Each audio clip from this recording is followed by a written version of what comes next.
Assalamualaikum warahmatullahi wabarakatuh.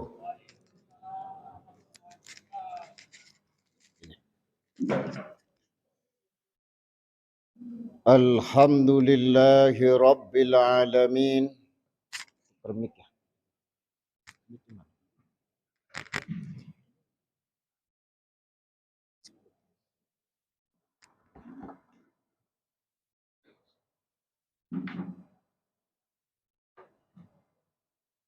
Alhamdulillahi rabbil alamin. Wassalatu wassalamu ala sayyidina wa habibina wa syafi'ina wa maulana Muhammad wa ala alihi wa sahbihi wa man tabi'al huda ila yaumil qiyamah. Al-mukarramun, para asatid yang muda maupun yang tua, para tokoh masyarakat, al-akhos, ketua dan pengurus DKM Musholla, bapak dan ibu jamaah sholat isya dan nanti sholat tarawih. Pertama, bersyukur kepada Allah Subhanahu wa Ta'ala, perjalanan Ramadan sampai hari ini, hari yang ke-19.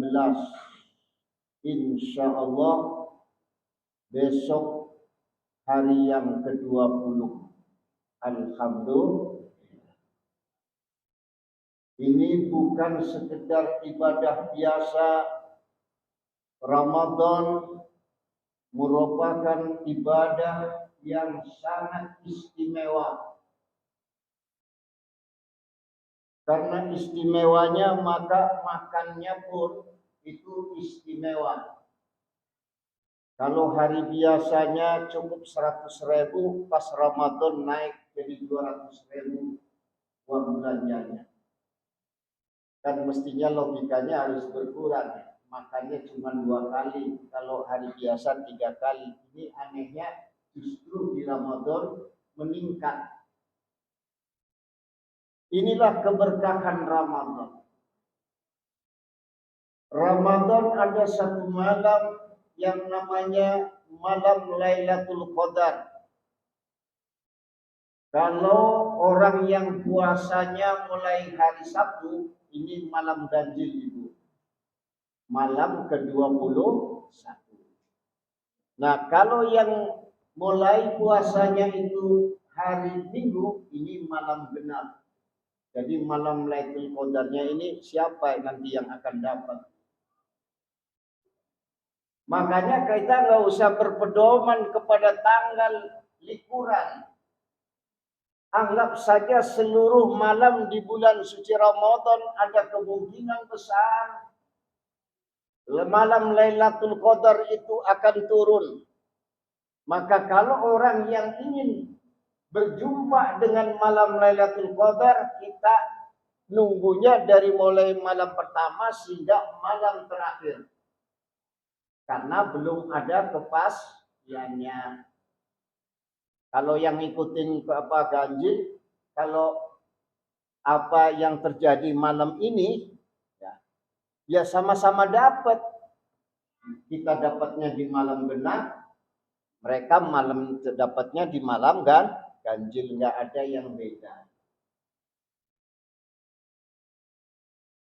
Karena itu menjelang berakhirnya Ramadan ini, mari kita bersih-bersih semua. Bersih lahirnya, bersih batinnya. Sebab bersih ini merupakan ajaran Islam. An-nadhafatu minal iman. Jadi kebersihan itu adalah bagian dari iman. Ya, kita bersihkan rumah kita, enggak ketinggalan kita bersihkan jiwa kita, bersihkan harta kita. Itu nanti yang disebut dengan zakat. Zakat itu ada dua macam. Zakat mal dan zakat fitrah. Apa bedanya zakat fitrah dengan zakat mal? Beda. Kalau zakat fitrah mah kewajiban semua orang. Tentunya yang muslim. Yang besar, yang kecil, bahkan yang baru brojol pas sebelum dilaksanakannya sholat Id, itu wajib untuk dibayar zakat fitrahnya. Zakat fitrah, maka zakat itu bersih, fitrah itu jiwa. Artinya pembersihan jiwa. Itu wajib. Yang tukang pulung, yang paling kaya, wajib. Kenapa wajib? Karena membersihkan. Bersih untuk jiwa kita. Inilah puasa istimewanya. Ya, jiwa kita, amalan kita, ibadah kita bersihkan semua. Maka sebelum berakhirnya Ramadan, kita bersihkan dengan namanya zakat fitrah. Kalau umumnya sekarang 35.000 itu ketetapan Majelis Ulama Indonesia. Tapi itu kan umum. Yang benar itu tergantung kebiasaan makannya.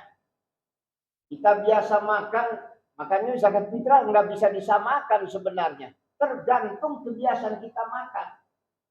Lah kalau biasanya itu kita makan yang 15.000, ada ya beras 15.000? Ada. Yang 25 juga ada. Itu kita bayar dengan yang kebiasaan kita makan. Jangan giliran mau zakat fitrah kita ngambilnya yang 10.000. Kan dibalik. Justru kita balik. Yang biasa kita makan 10.000, bayarnya yang pakai 15.000. Kalau naker beras, nih, Ustadz, saya mau bayar zakatnya biar simpel, pakai uang boleh atau tidak? Boleh. Namanya ini talfik. Ya. Biasanya kita pakai Imam Syafi'i. Kalau Imam Syafi'i itu kudu pakai beras al-kutub, makanan pokok. Ya orang Maluku, orang Papua yang biasa pakai sagu, ya zakat fitrahnya pakai sagu. Kenapa kita pakai beras? Karena kita biasaan makan nasi, jangan makan beras. Nah itu tergantung makanan pokoknya. Jadi itu diukur dari harganya. Kita lebihkan. Kalau kita takar berasnya, ya jangan di pasnya itu. Ikhtiatnya kita lebihkan. Lo Pak Ustadz kok lebih dari takarannya? Yang lebihnya termasuk sedekah. Jangan dikurangin. Lebih boleh, kurang nggak boleh. Kemana kita berikan? Ke musola, di masjid itu ada panitia zakat. Tuh, satu. Yang kedua zakat mal. Zakat mal itu bisa ada dua macam. Zakat penghasilan sama zakat malnya. Nah zakat mal, ya, siapa orang yang penghasilannya wajib zakat? Mereka yang penghasilannya mencukupi daripada kebutuhan sehari-hari. Misalnya gajinya 2 juta, kebutuhannya 3 juta, kan nggak imbang ya. Ini belum kewajiban zakat penghasilan. Ini sering saya datang ke orang, Pak, saya mau zakat penghasilan tiap bulan. Itu zakat penghasilan mestinya dihitungnya per tahunnya. Sampai nisab. Nah ini orang yang kurang bisa menjelaskan. Pak Ustadz, saya mau bayarnya setiap bulan. Boleh atau tidak? Boleh. Tapi itu sifatnya nabung. Nanti di akhir tahun kita baru akad zakat penghasilan. Misalnya 2,5% dari 15 juta atau 10 juta. Berapa? Bisa diserahkan langsung, boleh ditabung. Nah, tengah-tengah kita 6 bulan misalnya, kok saya punya kebutuhan mendadak, boleh nggak kita pakai itu tabungan zakat? Boleh, namanya ngutang. Ngutang sama zakat kita, karena itu hak kita. Nah, kalau zakat mal itu dihitungnya 1 nisab, ya. Tuh yang punya tanah, yang punya rumah lebih dari 1, yang punya sawah, yang punya simpenan di bank, itu dihitung semua 2,5%. Karena itu Allah mengingatkan, khudh min amwalihim shadaqatan tutahhiruhum wa tuzakkihim biha wa shalli alaihim. Ambil harta mereka dari zakatnya. Perintahnya zakat. Makanya kalau ada kalimat perintah berarti ada amil. Amil itu siapa? Amil itu bukan yang sekedar nerima zakat di di depan meja, enggak. Itu namanya pekerja zakat, bukan amil. Sedang amil itu masuk ke salah satu asnaf yang 8. Dan itu ada haknya. 8 asnaf, salah satunya amilin, yaitu orang yang mengelola zakat. Nah, maksudnya amil itu khudh min amwalihim, ambil. Artinya orang yang secara aktif memberikan penyuluhan zakat. Ini sekarang ini sedang digalakan, ini salah satu kelemahan kita, padahal potensi zakat di Indonesia ini 275 triliun. Bayangkan.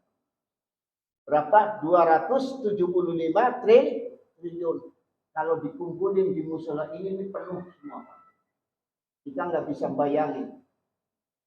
275 triliun.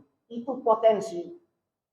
Artinya jumlah umat Islam yang baru bisa diserap itu baru 3,5 triliun. Bayangin, sisanya masih banyak apa sedikit? Banyak, masih banyak. Kenapa nggak bisa terserap? Karena amil yang tadi kerjanya cuma nerima doang, nggak memberikan penyuluhan. Maka ini bukan amil, Pak. Nggak berhak mendapatkan bagian daripada zakat yang 2,5%. 12,5%. Kalau zakat tuh dibagi 8, ya 100 dibagi 8, dapatnya berapa? 12%. Itu 12%. Itu nggak berhak. Sebab yang namanya amil itu orang yang secara aktif, ya bukan di bulan suci Ramadan aja. Datang ke kantor-kantor, datang ke rumah-rumah, nih berapa zakatnya, berapa. Di zaman Abu Bakar itu sudah begitu. Penyuluhan, dikasih pengertian. Karena kita ini bukan nggak mau, belum paham. Sehingga ini orang kadang-kadang setiap tahunnya cuma yang ramai zakat fitrah. Zakat malnya belum. Coba kalau satu komplek ini zakat mal semua. Ini kelar nih bangunan ini. Betul atau tidak? Gak usah nunggu-nunggu ya Allah ngajukan ke Basnas. Itu udah ngajunya 6 bulan belum turun-turun juga. Sekali turun paling 6 juta. Bayangin aja. Yang disetorin oleh masjid itu lebih daripada itu. Nah, makanya kayak sekolahan, kayak yang lain-lain itu pada nerimain zakat, keliru. Ya. Zakat itu yang bisa nerima cuman amil. Kadang-kadang guru ngaji ini malah dilupain, Pak. Ya, kemarin ada RUU untuk ada salah satu partai yang berkeberatan. Akan diketok palu bahwa yang namanya zakat yang bisa menerima cuma lembaga yang ditunjuk oleh pemerintah. Masjid, musola, pesantren, yayasan nggak boleh terima zakat. Kalau terima zakat ketahuan bisa dapat ancaman kurungan. Yang ngajar kiai, emang ini saya orang departemen agama, ya. Begitu terima zakat dari orang kita dipenjara. Bayangin aja. Untung ada orang yang masih waras tuh di Senayan. Bela tuh ulama. Bela itu para guru ngaji. Bela para di masjid-masjid. Makanya hati-hati kalau kudu milik pemimpin, itu lihat programnya kayak apa. Jadi, khudh min amwalihim shadaqatan tutahhiruhum. Itu akan membersihkan harta kita. Artinya apa? Kalau bersih-bersih ada kotoran. Kalau kita nggak bersihkan, kita kemungkinan besar makan kotoran tadi. Kalau kotoran yang kita makan berarti berpotensi kita kena penyakit. Coba bayangin aja kalau makan barang haram masuk ke dalam tubuh, jadi darah mulut jadi daging. Jangan heran Pak, sekarang anak ya dididik di sekolahan bagus-bagus. Tapi di giliran apa sama gurunya berani, sama orang tuanya berani. Di rumah kelihatan bagus, di luaran pada kebut-kebutan. Susah, beda dengan kita dulu waktu kecil. Waktu kecil mah kita dengar dehemnya orang tua aja udah takut. Nih sekarang yang jadi tentara semua ini karena berkat orang tua yang hebat. Oh, orang tua yang hebat bukan karena sarjana, bukan karena kiai, bukan karena ustadz, tapi orang tua yang jujur, yang makannya itu hasil halal semuanya. Ini kudu hati-hati nih, yang namanya makan barang haram, barang kotoran itu bukan karena korupsi aja. Yang nggak zakat itu makan. Hati-hati ya Bu ya, mulai besok dihitung tuh hartanya, serahkan ke musola ini. Nah, kalau sudah kita zakat kemudian kita doakan tuh, wasolli biha. Kita didoain tuh, ambilnya doa, hati kita tenang, yang doain tenang. Inna sholataka sakanu lahum. Sungguhnya doamu akan memberikan ketentraman di hati orang yang berzakat. Ya. Alhamdulillah. Makanya kita ketika memberikan sesuatu, coba kita sedekah aja. Begitu selesai, sedekah hati kita senang banget. Kita keluarkan harta kita akan senang. Nggak jadi beban lagi. Insya Allah orang yang berzakat, rezekinya akan menjadi baik. Kenapa? Dia cash flow-nya itu akan diatur sedemikian rupa. Pengeluarannya berapa? Lebih hati-hati. Orang kalau nggak pernah zakat, belanja pun ngawur. Berangkat ke mall, tujuannya mau beli baju. Apa aja dibeliin, nyampe di apa mall, berangkat ke Tanah Abang mau beli mukena, sampai sendal jepit pun dibeli. Kenapa? Nggak ada mengatur keuangan. Kalau orang biasa zakat ini 2,5% buat zakat, ini buat apa sodakonya, ini buat apa hari-harinya, uang belanja dapurnya semua diatur. Karena kita nggak pernah mengatur keuangan, maka kita hidupnya tidak berkah. Inilah berkahnya bulan suci Ramadan. Mari tunaikan zakat, insya Allah hidup jadi berkah. Amin ya rabbal alamin. Wallahul muwaffiq ila aqwamit thoriq. Wassalamualaikum warahmatullahi wabarakatuh.